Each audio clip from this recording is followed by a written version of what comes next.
Kakapasok lang ombudsman, nagsalita na ng lumo si Boying.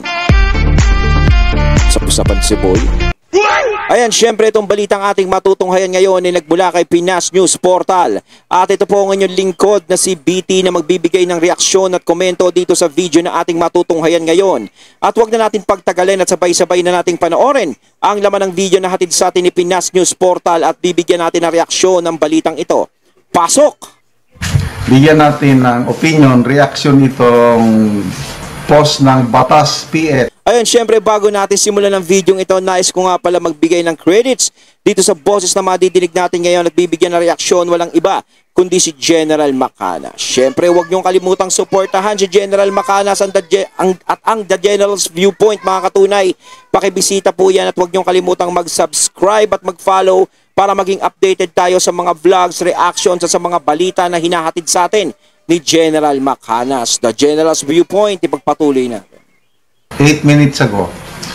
Tungkol ito sa post ni Senator Amy Marcos na hihirangin ng ombudsman si Secretary Boying Rimulya. Although hindi naman niya sinabi kung anong pizza.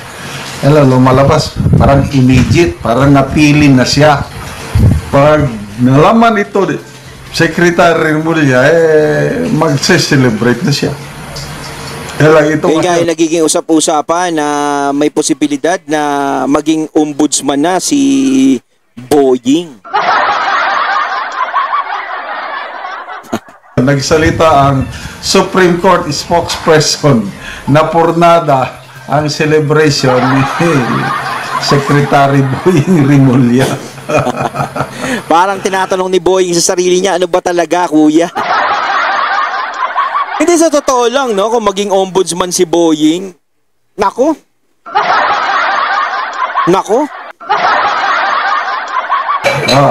Supreme Court spokesperson clarifies, no shortlist yet for ombudsman post. Wala pang napili ng JBC, Judicial and Bar Council. Wala pa.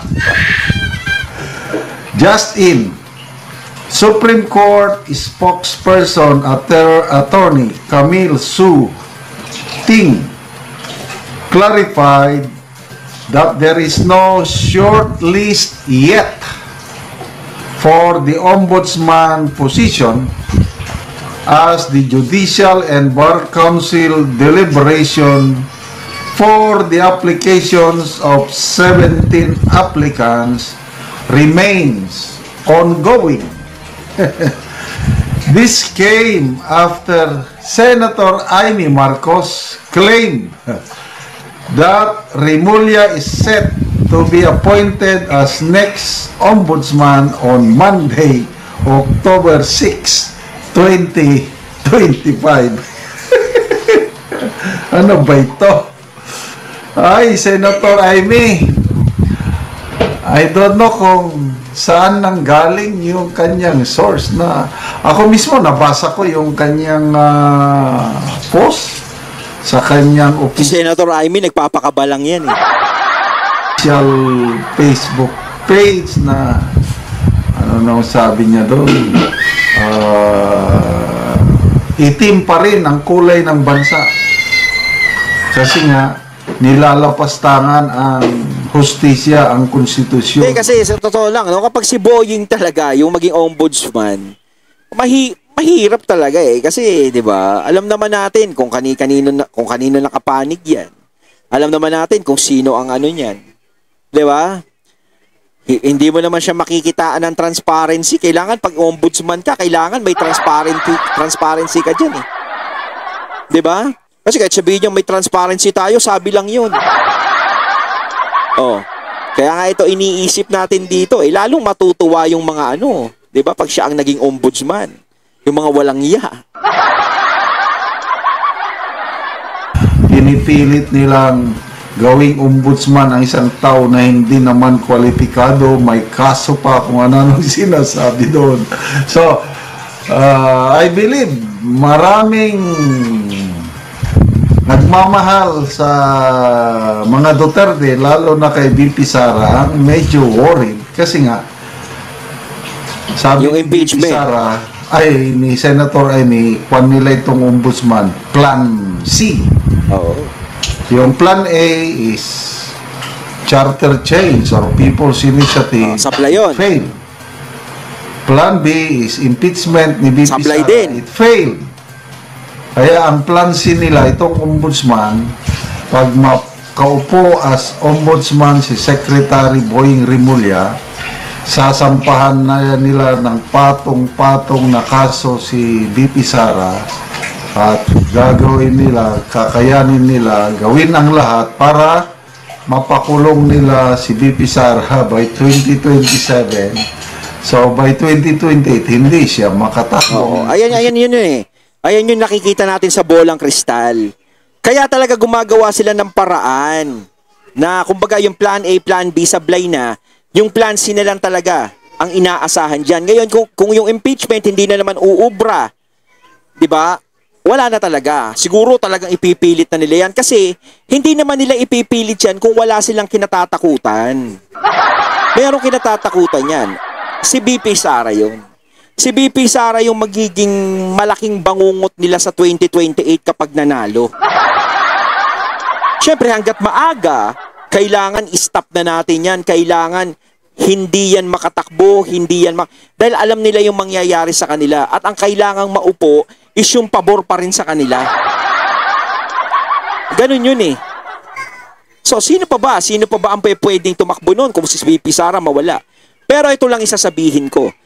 Siguro naman kung dumating yung impeachment ni BP Sara, matanggal siya niyan, makasuhan siya niyan. Kung si Boying ang maging ombudsman, kung yung Plan C na sinasabi ni Senator Amy ay gumana nung Plan C ng mga kalaban, si BP Sara lang ba ang maaaring tumakbo? Siyempre, meron yan papalit sa kanya. At yung papalit ba sa kanya, hindi ba susuportahan ng mga tao yun? Ang problema nga lang, kung susuportahan ng mga tao, yung kaso nga lang, kung may magic, yun ang mahirap. Kung ma-magicin siya, dun siya matatalo, yun ang mahirap dun. No problem. Kung maging ombudsman, sige lang. Hindi naman nila basta-basta mapadala yung mapakulong si BP Sara dahil ang ombudsman is just investigative body na magrekomenda mag-file ng kaso sa Sandigan Bayan. So hindi siya ang korte. So yun, hindi pa sa kanya yung desisyon, yun lang, magfa-file lang siya. Pero hindi naman siya papanigan, kumbaga hindi kundi sapat ang mga walang ano. Kaya, pero sa maganda na rin siguro, huwag na siya mag-ombudsman, manahimik na lang kasi ito si Boying, ayaw pa manahimik. Siguro, baka naman yan, nasa isip niya, ayaw niya naman, pero may nagpipilit lang sa kanya. Pwedeng ganon, di ba? Ano ba talaga, Boying, ka-Boying, di ba? Kahit sampahan ka ng maraming kaso, pagdating sa korte, mananalo ka, ay di wala rin. Buti pa si General Macanas, pinapalakas ang loob natin. Kung ganon ang mangyayari, maganda yun. Diba? Kahit paano pinapalakas si General Macanas ang loob natin. So, hindi ako nababahala. Kahit maging ombudsman si Secretary Rimulya, so be it. Kasi, you cannot put a good man or woman down. Pwedeng sampahan nila. Kaya nga sinasabi ko kanina eh, kung mai-impeach si BP Sara, wag naman sana, no? Malabong walang kapalit yan. Malabong walang, walang, sa kanya hahalili. Meron silang ipambabato niyan. Kumbaga sigurado, kung may Plan A, Plan B, ang mga kalaban nila, meron din silang Plan A, Plan B, Plan C, Plan D. Sigurado hanggang Plan D yan. Diba? Hindi ganun kapurol ang mga Duterte, hindi ganun kabobo ang mga Duterte. Kung sakasakaling ganun. Kaya nga si BP Sara hindi natatakot sa impeachment yan. Kung papansin nyo, bukod sa matapang si BP Sara, gusto niyang harapin yung impeachment, kung iisipin natin hindi siya natatakot sa impeachment, siguradong meron pa silang balang natitira. Hindi ganun kapurol ang mga Duterte. Kumbaga pinaplano pa lang ng kalaban nila, sa kanila nakahatag na yan. BP Sara, but I know her character, her personality, kahit hindi ko pa siya na-meet. Nakikita ko lang kung gumalaw siya. Kanina, may napanood akong Facebook reel kumain siya sa isang turo-turo restaurant. Hindi ko alam kung saan ba yun, Davao. Wala lang, turo-turo lang. Isang cup na kanin, 2 klaseng ulam, binigyan ng tubig. Parang ordinaryong tao lang. Kaya minahal ang mga Duterte kasi ganun eh. Pangmasa sila eh. Masa silang makisama. Hindi katulad ng iba. Kapag mga nasa posisyon, di ba? Mga celebrity na yung dating nila. So, ito yung mga yung tipo ng leader na hindi sila maarte. Yes. Yun ang kailangan natin. Sila sa taong bayan. Yung may attachment. Hindi sila, di ba? Okay, hindi sila santo, yung Duterte family. Kailang makikita mo yung serbisyo ng Davao eh. Tingnan nyo yung nangyari. At saka para sa akin, sa mga Duterte ko naramdaman, yung attachment nila sa tao, nararamdaman nila kung ano yung kailangan ng mga tao. Mahirap kasi kung ang pinuno, mayaman, galing sa mayamang, hindi niya mararamdaman yung pangangailangan ng tao. Diba? Mahirap yun. Kaya kailangan natin sa isang politiko, yung talagang merong attachment sa tao, yun ang pinaka-importante sa lahat. Kasi hindi nila mararamdaman kung ano yung paghihirap na dinadanas natin kung sila ay nandoon sa taas. Sa Cebu, lindol ng gabi. Pagka umaga, pack up kagad, then ang bilis.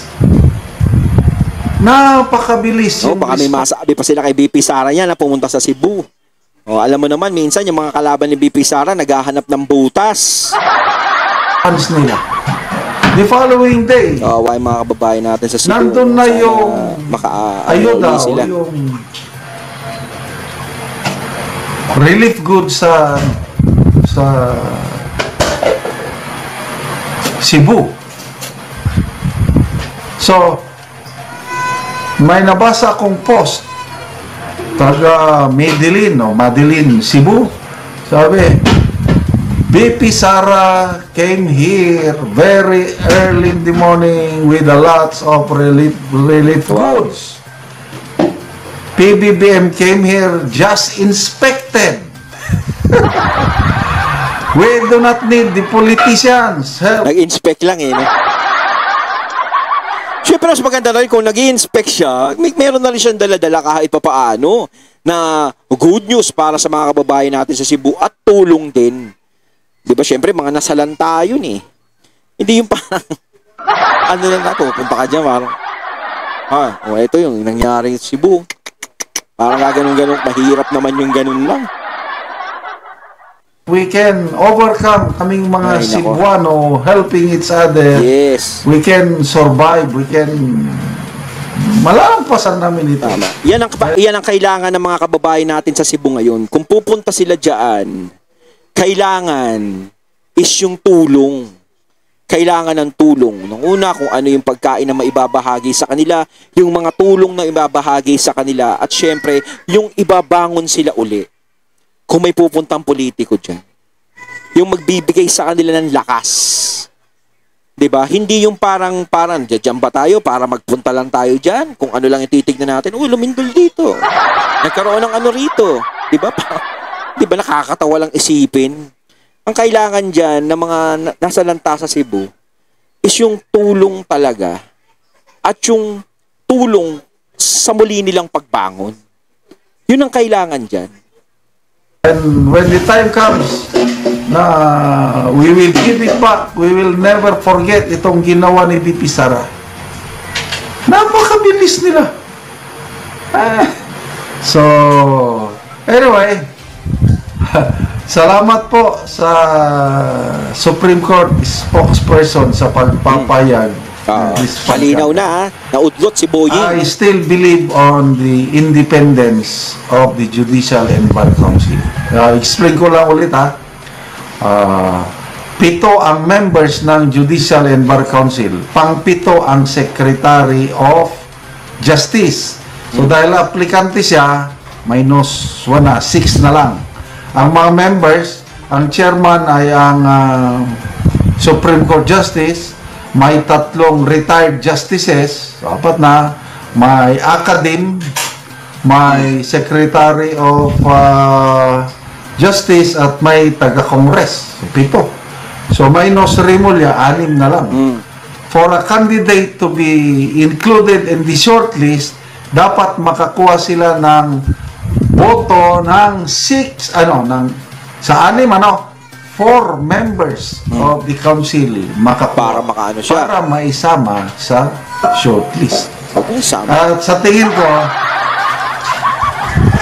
with full independence, yung walang pressure, hindi padadala, hindi makakapasa si Secretary Remulla, hindi siya makakakuha ng 4 votes from the 6 members of the Judicial and Bar Council. Yun, opinion ko lang yun. I might. Ayon, natating natunghayan ng video na nagmula kay Pinas News Portal at syempre natunghayan natin ang boses na yun na binigyan natin ng reaksyon na nagmula kay General Macanas. Kayo mga katunay, anong masasabi nyo tungkol dito? Comment lang po kayo sa comment box. So once again, I'm BT and I'm out. Peace.